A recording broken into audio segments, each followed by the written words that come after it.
when someone gets on your last nerve and you ran out of patience and the person replies, this is because of shaitan, how do you respond? You don't respond. When somebody gets on your last nerve and you explode, first of all, you shouldn't have been in that position. You should allow, a lot of times we confuse bottling things up with patience.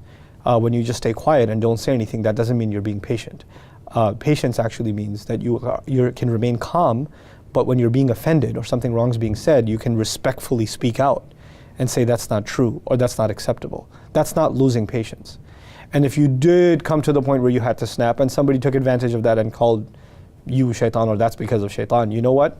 Maybe they're right. And you know what? If at that point, you don't really have any point in continuing the conversation, what are you going to get out of it? No, it's not shaitan. What are you going to do? Those are the kinds of situations where you say, salaman, peace, I'm out, we can't have this conversation anymore. Inshallah, we'll talk another time. Any situation you're in where you're losing your calm, you should try to avoid. And if it's getting to that point, you should actually let the other know that they're being offensive or they're hurting your feelings. It's as simple as that. And when you think staying silent or not saying anything is the same as patience, that's your mistake. It's not anybody else's. Human beings can't keep things bottled up. They can't. It's the way in which you express your frustration, that's patience. You can express your frustration calmly and say this is unacceptable, or you can explode like you do, the person who asked this question.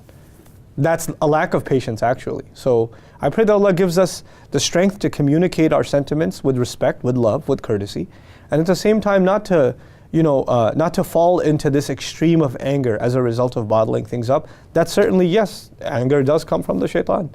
What the other person is doing is also pretty evil, but you're no less if you allow yourself to get overwhelmed with anger. May Allah Azza wa Jalla protect us from anger and certainly protect us from His anger. Barakallahu li wa lakum. Assalamu alaikum wa rahmatullahi wa barakatuh.